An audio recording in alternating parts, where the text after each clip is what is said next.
The night in the Jiri Mountains had a depth that daylight could never reach.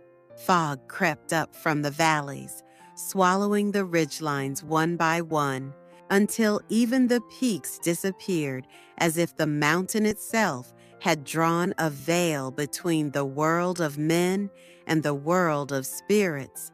Moonlight lay across the slopes like still water, silver and cold. And at the edge of a great cliff, something waited. It was massive, a tiger. But to call it merely a tiger would be like calling the ocean merely wet. Its body stretched longer than 3 grown men laid end to end. Each stripe seemed to pulse with a life of its own, gold and black alternating like breath, like heartbeats. The mountain people called it Sanju, the mountain lord, born of the Jiri Mountains, raised by the heavens themselves. Sanju turned his great head slowly toward the village below. His gaze did not carry the hunger of a beast. In those amber eyes burned something far older, the accumulated memory of centuries, the unbroken record of every wrong that human beings had done to one another beneath this mountain's watch. He had seen it all, the petty cruelties and the grand betrayals, the lies dressed up as law, the silence purchased with fear. He did not roar. Instead, a sound rose from deep within him, low, long, resonant, a sound that was neither a warning nor a cry of anguish, but somehow both at once. In the village below, every dog fell instantly silent. Children burrowed deeper into their mother's arms without knowing why. Sanju's eyes remained open. The fog thickened. His outline blurred at the edges, absorbed into the mountain's breath. But his eyes remained 2 burning points of amber in the dark, watching, waiting, knowing. At the edge of the village, beneath a zelkova tree so old its roots had cracked the earth in every direction, a small schoolroom stood with its door half open. Lamplight spilled out into the darkness, warm and yellow, the only soft thing in a night full of edges. Inside, an elderly scholar sat facing a row of children, each clutching a calligraphy brush. The scholar had no name that anyone used anymore.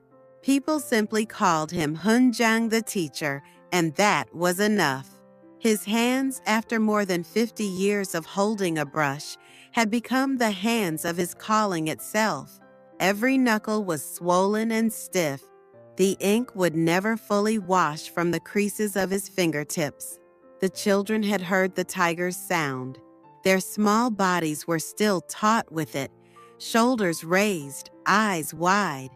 The old man looked at each face in turn. He set his brush down across the inkstone.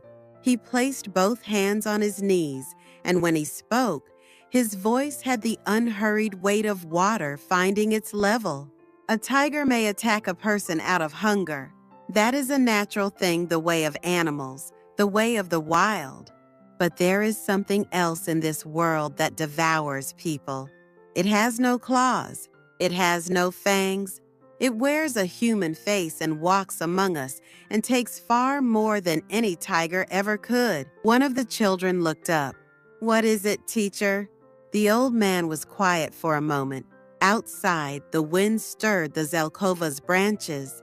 People who hold power and use it to swallow up the weak. Heaven watches them. Heaven watches a long time, very quietly. But when heaven's patience runs out, that is when the mountain lord comes down. Not to hunt beasts, to drive out the monsters who wear human skin. The lamplight wavered. The children did not speak. The night held the teacher's words and would not let them go. Yoon Seok had come home to this village in the spring, when the forsythia was still yellow on the hillsides. The people of Hanyang said he had abandoned his post. The truth was something else. His post had abandoned him.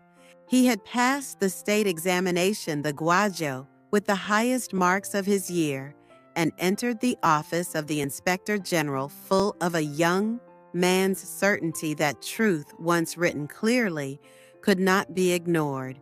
He had been wrong. In 3 years, he submitted 4 memorials documenting corruption, falsified grain inventories, funds embezzled from the king's own treasury, a map of bribes stretching from the provinces all the way to the capital's inner chambers. Each memorial was received in silence. Each silence was followed quietly and efficiently by another attempt to have him exiled or discredited. His colleagues advised patience. His superiors advised caution. His brush, however, could not be advised. It wrote what it saw. So he came home to a small house at the foot of the mountain, to the sound of water and wind instead of the scrape of court shoes on lacquered floors. He told himself this was enough. One morning, walking the mountain path at the edge of the tree line, he heard it, a thin, high sound, more breath than cry. He stopped. In the undergrowth, a tiger cub lay tangled in a hunting snare. One forepaw had been caught and pulled tight. The fur was matted with dried blood. It was small enough to hold in 2 arms. Its eyes amber, unblinking, already carrying something older than its young body, looked up at him without panic. Only pain and something like trust offered without reason. Yoon Seok did not hesitate. He tore a length of fabric from the hem of his robe. He cleaned the wound with water from his gourd flask, packed the fabric carefully, and tied it off. Then he stepped back, far back, so the cub's mother would not smell him, and sat down among the roots of a great pine to wait. The sun arced over. The shadows shifted. At dusk, a massive shape moved through the trees without sound, without warning. Sanju, the mountain lord, paused at the edge of the tree line and regarded the man sitting motionless among the roots. The gaze lasted a long time. Then, silently, the tiger took its cub and was gone.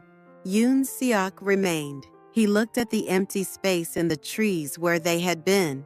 He felt, without being able to explain it, that something had been given. The soldiers came when spring had almost passed. Their horses churned up the dust of the village paths, and the sound of armor and weaponry rolled ahead of them like a warning. The county magistrate, a heavy-set man whose ambitions had always exceeded his abilities, had received word from the capital. A tiger pelt, magnificent enough to be presented to the king, would secure his next promotion. It was, in the language of the court, a gesture of loyalty. In the language of the village, it was simply greed wearing official clothing. Traps were set throughout the mountain. Snares, poison-laced carcasses, leg holds buried under pine needles. Sanju, however, was not caught. Days passed. The soldiers grew frustrated and careless. On the 3rd evening, a girl named Yeonhwa was gathering wild greens alone at the edge of a small field on the mountain slope. She was 8 years old. She was the daughter of the village's best hunter, a man who had spent his whole life tracking animals and would have known the difference between a tiger's work and a soldier's mistake. No one told the full story of what happened, only that arrows had been fired from the tree line, that there had been a shout, then silence, that when the soldiers came back down, they were quiet in the way men are quiet when they are deciding something together. By morning, a tiger's paw print had been pressed into the mud beside the girl's body. Soldiers' footprints had been carefully scuffed away. The official report was filed before noon. The man-eating tiger had struck. The village must be protected. The hunt for Sanju was now not merely a political favor, but a righteous duty. A notice was posted at the village gate. People gathered to read it. They read the words "man-eating tiger" and thought of Yeonhwa's face. They read the words "justice and protection" and did not yet understand who was being protected and from what. Yoon Seok went to the scene the morning after, before the dew had dried. The villagers tried to stop him, not out of suspicion, but out of fear. The magistrate's soldiers were still on the mountain, and no one wanted to attract their attention. But Yoon Seok had spent 3 years in the inspector general's office. He had learned to read crime scenes the way a fisherman reads water. The tiger's paw prints were too even, too deliberate. Animals in flight leave panic in their marks. The tracks told no story of pursuit, no story of struggle. And then, half buried beneath a curl of bracken fern, he found it the head of a broken arrow, a triangular iron tip, the distinctive pattern used only in the military's official arsenal. He had seen that pattern before, in documents and in evidence rooms. He wrapped the arrowhead in a strip of cloth and held it in his palm. It weighed almost nothing, but it was the weight of 2 lives, the girl who was gone and the man who would have to decide what to do next. That night, Yoon Seok sat at his writing table with a blank sheet of paper before him and a brush that would not move. He had left Hanyang because the truth had been too costly there. Now truth had followed him home, and the cost had not changed. If he spoke, the magistrate would have him arrested on fabricated charges. He was alone here. There were no allies, no colleagues, no senior officials who owed him a favor. If he said nothing, Sanju would be hunted and killed for a crime he did not commit. The girl's death would be called a tiger attack, filed away, forgotten. Her father would spend the rest of his life believing his daughter had been taken by the mountain. The candle burned halfway down. Outside, an owl called once and was silent. He picked up the brush. He set it down.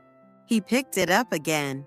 By the time the 3rd cock crow reached him through the pre-dawn dark, he had folded the cloth-wrapped arrowhead and placed it inside his robe, against his chest. The blank page remained on the table. There was no one to write to. There was only one thing left to do. He left the house before dawn, carrying nothing except the arrowhead in his robe and whatever remained of his resolve. He told no one. He left a single letter in the top drawer of his writing chest, not a farewell, simply a record, in case no other record existed afterward. He walked toward the mountain. At the edge of the village, where the last tiled roofs gave way to scrub and wild grass, there was a boundary that most people felt without being able to name. Beyond it, the laws of men grew thin. Beyond it, the magistrates' writs and seals and proclamations carried no more authority than paper in rain. Beyond it, older things had jurisdiction. Yoon Seok had crossed a boundary like this once before when he had submitted his first memorial of accusation to the Inspector General's office and stepped from the world of polite silence into the world of open consequence. That had cost him his career. He had learned since then that crossing a boundary always costs something. The question is only whether what you carry across is worth the price. He walked into the mountain's early morning dark. The trees closed around him. The path disappeared almost immediately, absorbed back into the earth as if the mountain did not wish to make this journey easy.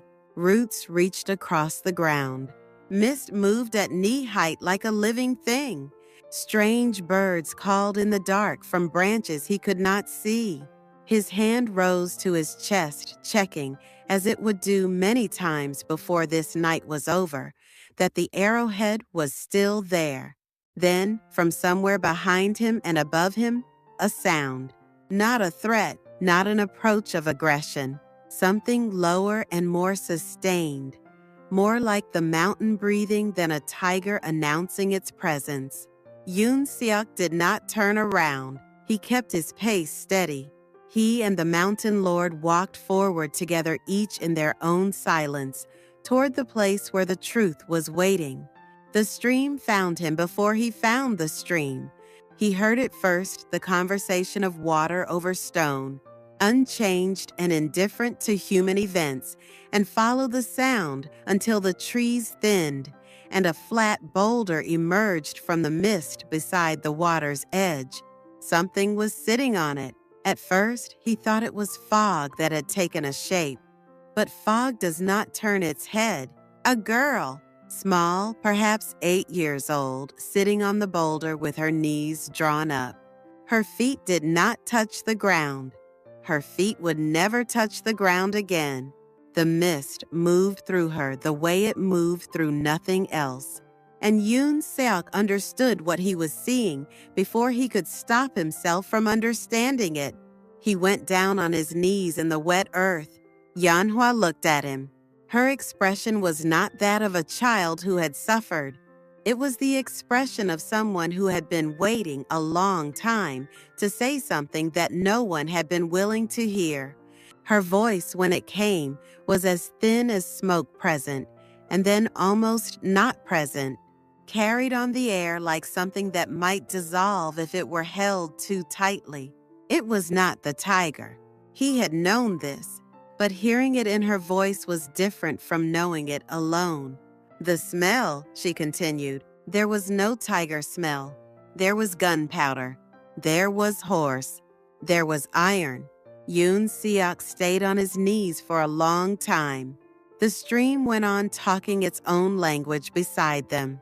Above, through the canopy, a few stars were still visible in the fading dark. Somewhere behind him, he could feel, not hear, but feel the weight of the tiger's presence, still there, still following. "I will tell the truth," he said to her, not a promise made for courage's sake, a promise made because there was nothing else to say and nothing else to do. "Your name will not be forgotten. The mountain will not be blamed. I will make it right." The girl looked at him steadily. Then, very slowly, she nodded once, and she began to come apart like mist gently, without drama, until there was nothing on the boulder but stone and the sound of the water. He stood. He adjusted the arrowhead beneath his robe. He walked on. By mid-morning, the magistrate's men had realized Yoon Seok was in the mountain, and 5 tiger hunters, the Joko Gabsa, professional soldiers trained specifically to kill large predators, were sent in after him. They were not ordinary trackers. They knew how to read crushed grass and bent branches, how to follow cold ashes and the direction the dew had been disturbed.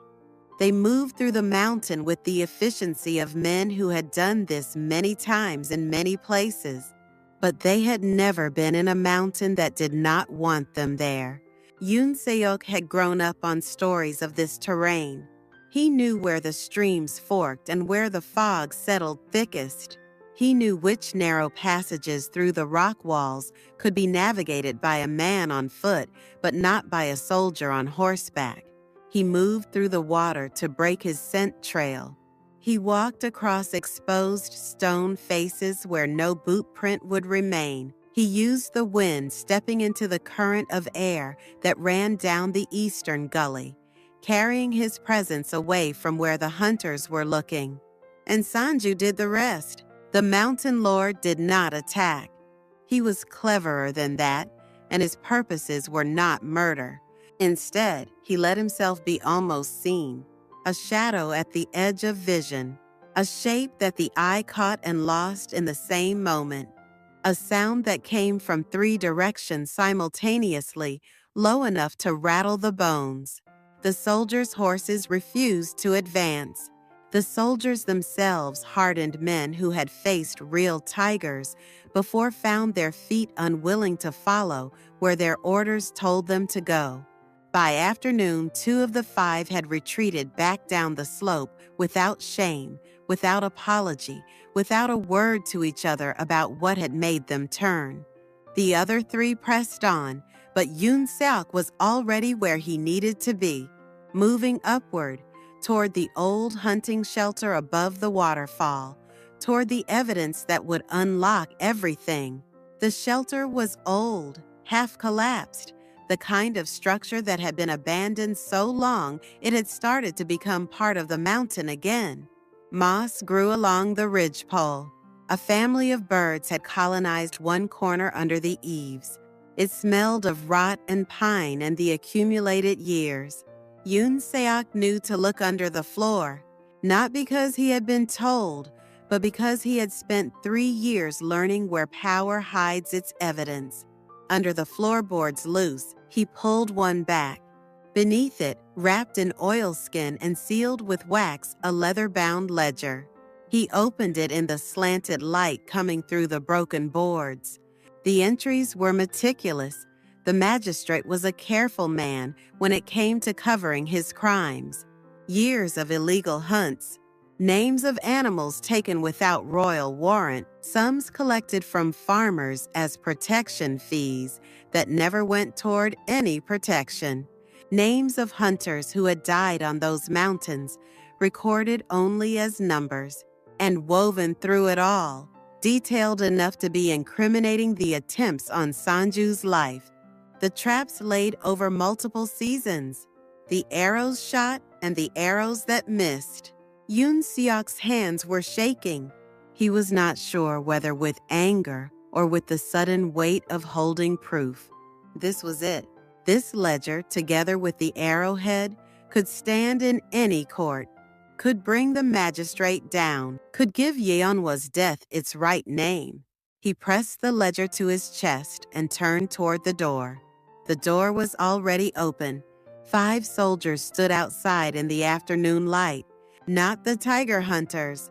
Fresh men, better armed, calmly waiting. Behind them, the magistrate's senior aide folded his hands and smiled the smile of a man who had planned for this possibility. "Did you find what you were looking for?" the aide said. "We have been waiting." The ledger, Yoon Seok understood in that instant, had been left there deliberately. The hunt across the mountain, the exhaustion, the sense of closing in on victory, all of it had been the trap. He had walked into it with both eyes open and still not seen it. The soldiers moved forward. The interrogation hall was in the eastern wing of the magistrate's compound, away from the public road, away from the eyes of the village. Stone walls, no windows, the kind of room that absorbed sound. The charges had been drafted before Yoon Seok arrived. The magistrate read them aloud with the satisfaction of a man watching a plan reach its conclusion. Conspiracy with demonic forces for communicating with the tiger spirit. Obstruction of royal duty for impeding the authorized hunt. Forgery and deception for the evidence he was said to have fabricated. Any single charge was sufficient for execution. The combined 3 were meant to leave no room for argument, for appeal, for doubt. The arrowhead had been taken from him before he entered the hall. The ledger had never left the compound. The magistrate leaned back in his chair and spoke to him in the tone of a man explaining something simple. "You have always been a problem, Yoon Seok. In Hanyang, you were a problem. Here you have continued to be a problem. This is where it ends." Outside, Yoon Seok could hear through the stone, through the distance, the sound of a large animal in distress. A sound that did not belong to any ordinary wild creature. A sound that carried grief in it, the way a human voice carries grief. A soldier entered and spoke quietly to the magistrate. The magistrate's expression changed. He rose from his chair and went to the window. In the courtyard of the compound, soldiers had dragged Sanju in on chains. The mountain lord was immense, even bound, and still even half collapsed from the poison-tipped arrow that had dropped him on the mountain slope. His chest rose and fell slowly. His eyes were open, but the amber light in them had dimmed. In the village, people came to the courtyard gate to look. They saw the great tiger chained. The magistrate's aide told them the man-eating demon had been caught. The village was safe. They should be grateful. Some people wept. More were silent. The magistrate had given them a truth they could see with their eyes, a giant tiger, chained and bound, and that visible truth was doing its work, burying the invisible truth beneath it, grain by grain, the way sand covers water. The prison was in the far eastern corner of the compound. Double stone walls, not a single window. Straw on the floor, a water jar in the corner, nothing else. Yoon Seok lay on his side in the straw and cataloged his losses with the precision he had once used to document corruption. The arrowhead confiscated, the ledger burned, the witness a ghost, with no standing in any court. His allies none. His time 3 days, according to the guard who had mentioned it without ceremony while sliding a bowl of rice through the bars. He had done everything right. He had found the truth, gathered the evidence, entered the lion's den. And the lion's den had simply closed around him, as it always did, as it had always done to men who believed that clarity of conscience was armor. Through the stone he could hear nothing, not Sanju's breathing, not the girl's voice in the night, not the village, not the mountain. The walls had absorbed everything. He lay still and let the thought form that he had been keeping at bay. His brush was weaker than a sword. His words were weaker than power. He had known this somewhere since Hanyang and had refused to believe it. He believed it now. The prison floor was cold and unarguable evidence. The candle the guard had left burned down. The dark came in completely. He did not ask for another candle. Yanhua's soul had been brightening slowly across their journey. Now he could feel it failing, not gone, but losing its hold on the world, pulled by the weight of injustice still unresolved, drifting toward the kind of forgetting that is not peace, but erasure. He closed his eyes. Justice had lost. The deepest part of the night. The dark inside the prison was absolute, no gradation, no variation, no light from any source. Yoon Seok sat with his back against the cold stone and let the self-accounting go wherever it needed to go. In Hanyang, he had told himself that he fought because it was right, regardless of the outcome. He believed that. He still believed it somewhere. But belief was not the same as peace, and right now he was sitting in complete darkness, waiting to be executed for a truth that had produced no justice, no safety, no vindication for anyone. Yanhua was still dead. Her killer still held his seal of office. Sanju was still chained in the compound yard. His arrowhead was ash, or at the bottom of some drain, or buried under someone's floor. His ledger was smoke. The scholar's brush is mightier than the sword. He had been taught this as a boy. He had believed it. He had bet his life on it 3 times in Hanyang and once again here. Each time, the sword had been precisely as strong as it had always been, and the brush had been precisely as fragile. He pressed the back of his head against the wall.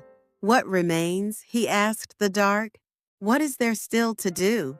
Then a sound at the base of the wall, small, purposeful, unmistakable. Something was scratching at the earth beneath the bars. Yoon Seok turned.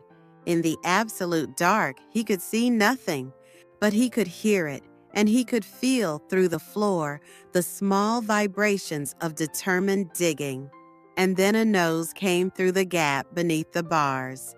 Small, warm, pressing into his hand without caution and without fear. A tongue rough and real against his knuckles. The tiger cub, the same one. The mountain had sent him back. Yoon Seok sat for a long time, with his hand pressed flat against the earth, feeling the small animal's warmth. No words, no plans, just the fact of not being alone in the dark, offered freely without asking anything in return. He exhaled slowly. He sat up. It was not over. The tiger cub dug without stopping. Small pause, relentless effort, the single-minded determination of an animal that has received something and knows how to give something back. The gap beneath the bars grew. The earth compacted away from the base of the wall. Yoon Seok helped. His hands were already bruised from the interrogation. A little more damage to them was irrelevant. He pulled stones away as the cub loosened them. He compacted the earth to the side.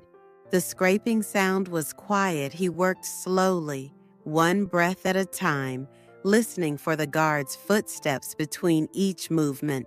It took most of the night. When the gap was large enough, Yoon Seok turned sideways and pulled himself through inch by inch into the cold air of the outer yard. He lay face down in the dirt for a moment, breathing.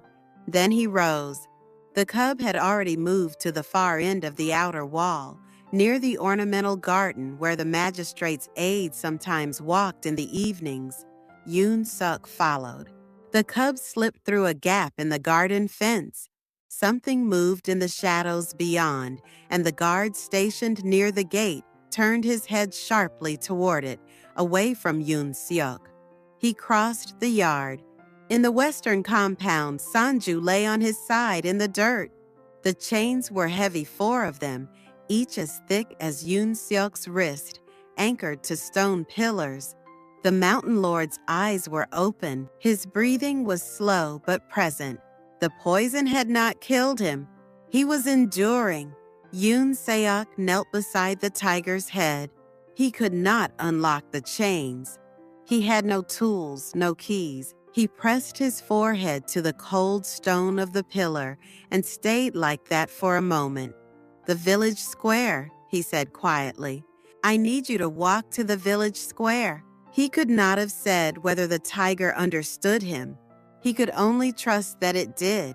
He rose, walked to the compound gate, and walked out into the street that led to the center of the village. He had nothing in his hands.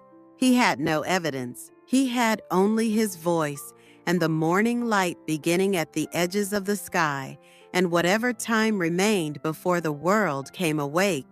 He was standing in the center of the square when the first villagers began to emerge from their houses. He had chosen this spot carefully, the highest point of the square, where the voice carried, where the most people would see him first. He had no evidence. He said so. "The arrowhead was taken from me. The ledger was burned before I could bring it out of the mountain. I have no document to show you. I have no official seal. I have no rank. What I have is this: I know what I saw, and I know what the evidence showed me before it was destroyed. And I know that among you right now, there are people who saw and heard things on the day Yeonhwa died. Things that did not match what the notice on the gate told you." He began calling names, not accusations, names. Farmers who had seen the soldiers' horses near the field that evening. A woman who had heard a shout that did not sound like a child encountering a tiger.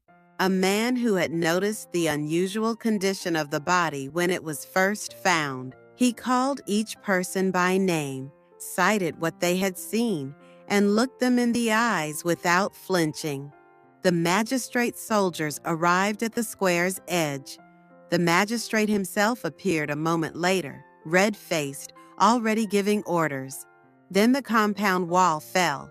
Not the whole wall, a section of it 3 stones wide, the section nearest to the western yard where Sanju had been held. The chains were still attached to his body, trailing behind him, but the stone pillars they had been anchored to were simply gone, wrenched free by the force of a creature that had decided it was finished waiting. Sanju walked into the square. The soldiers' horses scattered immediately. The soldiers themselves fell back. Even the magistrate, halfway through giving his orders, took 3 steps backward without appearing to be aware he was doing it. Sanju walked past Yoon Seok without stopping, without acknowledging him, straight toward the magistrate. He did not attack. His paw came down once, with the precision of long deliberation, on the front of the magistrate's official robe. The fabric tore from neckline to hem. Objects fell from the inner lining, small gold ingots, half a dozen of them, glinting in the morning light, collected from people who had no gold to spare, taken in the name of governance. They lay in the dirt of the square in front of everyone. Every person saw them. Every person knew what they meant. The magistrate's legs gave out. He was on his knees before a tiger and a ruined man, surrounded by gold. He could no longer explain in front of a village that had finally seen what it had been afraid to see. Senior officials, summoned by the commotion, arrived from the next township within the hour.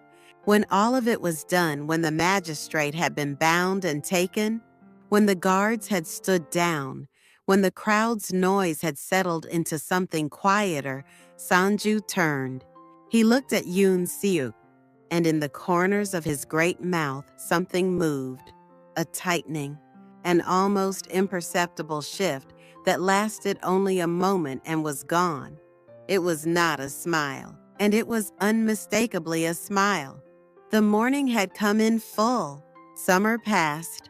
Autumn came in the way it always does in the mountain villages, not dramatically, but gradually, the green deepening into gold, the mornings arriving cooler than you expected until the day you stopped being surprised.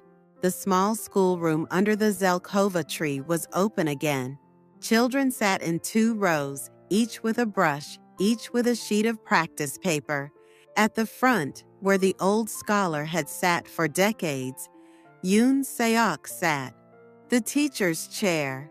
He had not expected to fill it.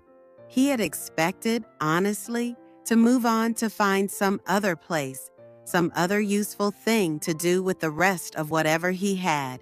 But the village had asked him to stay, and the chair had been empty, and the children needed someone in it. So he had picked up the brush and returned to the oldest thing a scholar knows how to do: teach. At the village gate, a small stone marker had been placed. Carved on it simply and clearly was a name: Yeonhwa, daughter of this village, lost in the 23rd year of the reign. The magistrate who had killed her was being tried in the capital. The trial would be long, these things always were. But it would happen. The record existed. Yoon Seok had been to the stone 3 times. He did not speak when he went. He stood and he looked, and he stayed long enough to mean something. That seemed right. The children's brushes moved across their papers, forming the basic strokes that would one day become characters and sentences. And if the world held its shape long enough, truth. The sound of brush on paper was the sound of the future making itself. Then, from the mountain, from behind the high ridgeline, from the place where the fog always gathered first, a sound came, low, sustained, shaped from the deepest part of a large animal's chest. Not a warning, not a challenge, something closer to an acknowledgement. The way old friends speak when words are beside the point. The children paused. They looked at one another. A year ago, that sound would have made them shrink toward their parents. Now they held still with something that was not fear, that was the other side of fear, the respect that lives where fear used to live. Yoon Seok lifted his head. He looked toward the mountain. He let the sound reach him the way he had once let Sanju's gaze reach him on the mountain slope, without guarding against it, without managing it, simply open to it. He smiled. Outside, the morning light lay across the rooftops of the village without a trace of fog.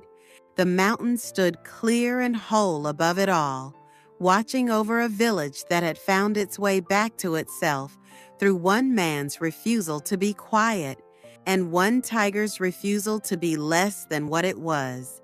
The children returned to their brushes. The mountain held its peace,